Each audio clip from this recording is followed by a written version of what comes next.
What's up guys, Rick here and welcome back to the channel. During my early YouTube days, I made a techwear grill wishlist whereby I sort of highlight some of the pieces that I really hope that I'll be able to add into my clothing collection one day.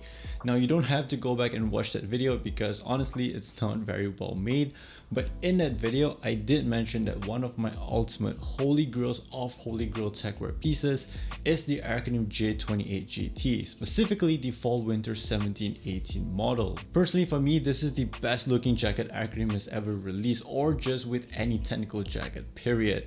So fast forward to today, I'm feeling so incredibly blessed and happy to be able to finally add this piece into my collection. So please do allow me to sort of nerd out a little bit more in today's video.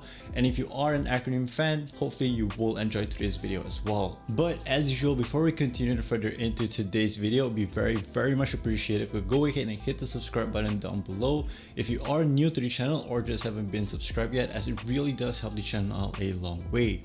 Also, if you guys are feeling generous and want to support the channel in a much bigger way, I do have a Patreon page whereby at this lowest tier, it is only $8 a month, and all of it will go into helping me to pick up new filming equipment so that I can continue to improve the qualities of the videos for you all, as well as helping to keep the lights on this channel. At least for me, when I think about the classic utilitarian Arcanum look, the J28 is right up there with the J1A, being some of the most iconic pieces that contributed towards how many would come to perceive what techwear looks like. Until today, the J28 still remains to be one of the most sought after technical jacket out there. From a design standpoint, the J28 in my opinion aged incredibly well and is still one of the most beautifully designed technical jackets out there. Being a piece that is almost 10 years old or even older depending on which release you want to reference, it still looks just as futuristic as when it was first released. I feel a lot of this comes down to how it strikes a perfect balance between form and functionality.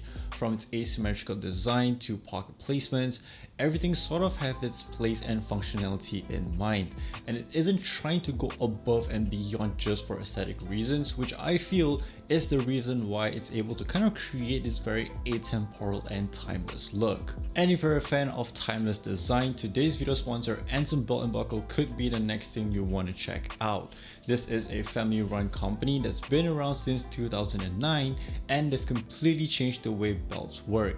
Instead of holes, Anson uses a micro-adjustable track system with 1/4-inch increments, so your belt fits perfectly every single time. And once you experience that kind of fit and comfort, trust me, you'll never want to wear a regular belt again. In addition to that, you can mix and match any buckle with any strap, so you'll always have a belt that matches your outfit perfectly without having to buy a dozen of belts that clutter up your closet. My favorite belt combination is with the silver classic curved buckle head paired with the black microfiber stash strap. Not only does it look good as my everyday belt, but the strap also has this cool hidden compartment where I could store emergency cash or small items inside. If you're wondering why you should trust them, they have earned over 40,000 5-star reviews and backs their belt up with a lifetime guarantee on functionality. And because Anson Belt & Buckle is sponsoring today's video, when you click on the link down below or scan this QR code to build a box set, you'll get 2 bonus pieces, a buckle and a strap completely free. That's 3 buckles and 3 straps, which can be mixed and matched into 9 different unique belt combos all in one box. It's an exclusive deal that you won't get anywhere else, so click onto the link, build your box set and upgrade your belt game today. To my knowledge, and I could very well be wrong, there were only a number of times this model of the J28, which is the Gen 1.2, were released. The first being its debut in fall winter 12-13, then there was the Neiman collaboration J28 in 2016, and finally the fall winter 17-18 model, which is the one that I have right now. Subsequently, there were new variations of the J28 Gen 1.4 that introduced a ton of changes, like a new storm collar design, the addition of a rain apron that can be stored and deployed anytime, and also a completely redesigned hood with a bucket hat shape. As of making this video as well, Arcanum did finally release an updated version of the Gen 1.2 in this beige colorway with some improvements like a better designed stow hood and also a zipless gravity pocket. From what I heard, it got sold out immediately, which is why trying to find any Gen 1.2 models in good condition and without having to pay insane resale prices is incredibly difficult. Therefore, major shout out to Nocturnal Cloud for helping me to locate this piece, and Chris Yao for letting his go for such a good deal. Unfortunately, it did come with some things missing, such as the spec sheet, the Ziploc bag, as well as the Acrim logo tape, which is a little bit of an unfortunate thing, but to be really honest, for the price that I paid for, I really can't complain too much. However, more importantly, the overall condition of the jacket is still very good. One of the biggest issues with a lot of these older waterproof jackets are the degradation of the seam tapes and also stains on the inner Gore-Tex fabric due to the buildup of sweat and dirt from our body. This is mostly due to past owners not maintaining or constantly keeping the apparel clean. Hence, if you are looking to find a waterproof jacket similar to this on the secondhand market, be sure to look out for these signs of wear, as it does significantly affect the functionality of the jacket. Also, in severe cases, there really is not much things you could do to properly fix it up again. In terms of features and functionality, honestly, the J28 isn't too crazy.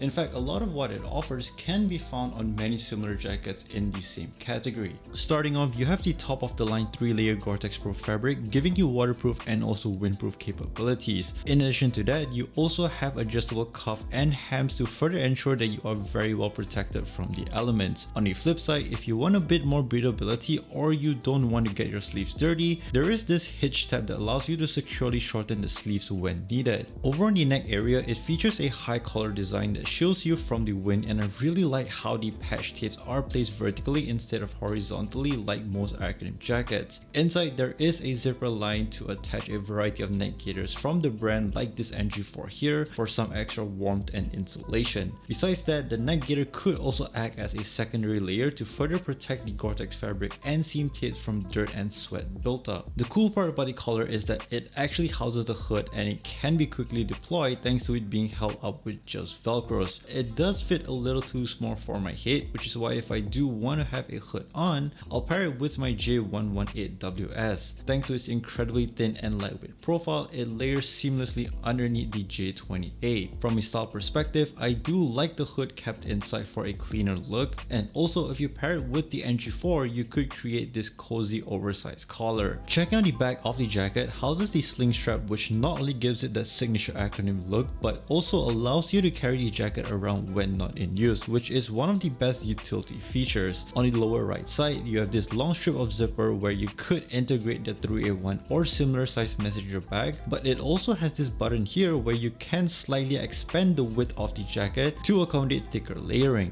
The main star of the J28 are definitely the pockets, and on paper, pockets are something that's very simple in nature, but it could also leave a strong visual presence. When we think of the J1A, the first thing that immediately comes to mind is that large front pocket, and in the case of the J28, it's that triple pocket array. In this sense, it's great for both functionality and design reasons, but what distinguishes a good design from a bad one comes down to its usability.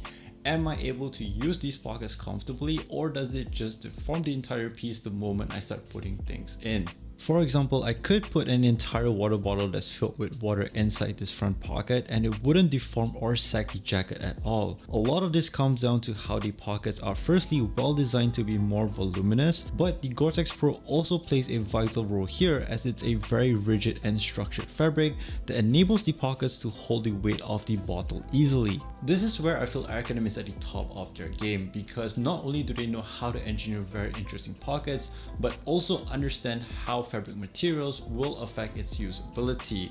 Again, this may sound a little too obvious to many, but too often I've seen kind of pockets being placed just to create that wow factors in a lot of these tech apparels without actually considering its usability. On the topic of pockets, one of the most iconic features found across many Acrim jackets are the gravity pockets.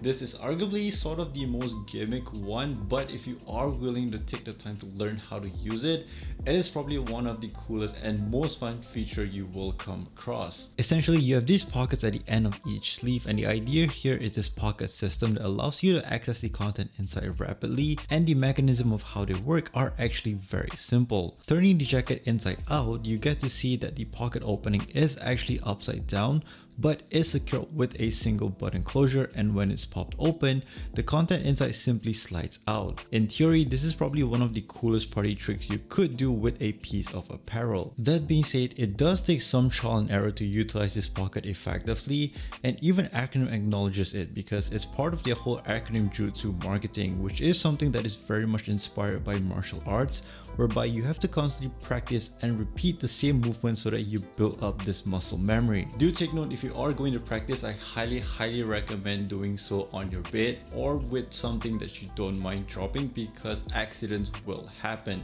In addition to that, be sure to always remember to secure the opening every time you unlock it. I cannot tell you how many times my phone has fell out because of this. After testing and practicing for quite a bit, I personally prefer to keep the movement to the minimum and focus more on a stronger jerk to generate a higher momentum, as I find that the bigger movement showcased by Acronym can be a hit or miss more often. Especially when I have something like my phone with a grip case, it tends to get caught inside a little more. Finally, on to everyone's favorite segment of the video, the styling portion. And it comes to no surprise that the J28 feels like an absolute glove in my current wardrobe rotation. I feel like I could put together almost anything with it and it will just turn out looking pretty fine.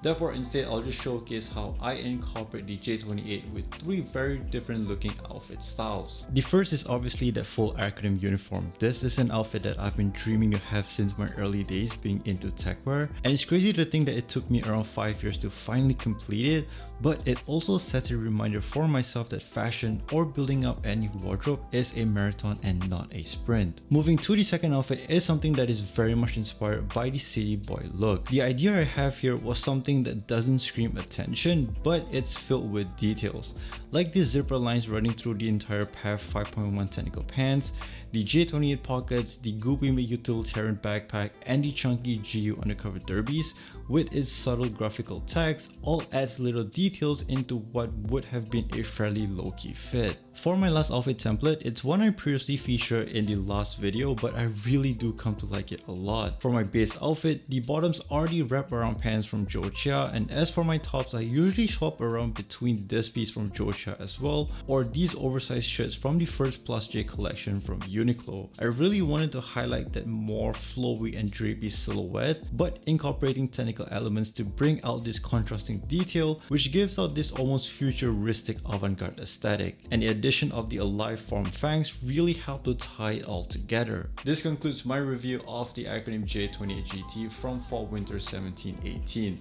Honestly, I'm just so incredibly blessed and happy I get to share this kind of very special moment with all of you guys. And for all you techwear heads out there, hopefully you get to nerd out with me as well throughout this video. Once again, thank you Anson Belt and Buckle for sponsoring today's video, and be sure to check them out if you are looking for some high quality belts. That's all I have for today's video, and if you did enjoy watching it, then don't forget to give it a thumbs up. Once again, if you guys are new to the channel or just haven't been subscribed yet, please do so by hitting the subscribe button down below, as it's these little things that truly help to push the channel out to more people. Thank you guys so much for hanging around. Please do stay safe out there, and I'll catch you all in the next one. Peace out.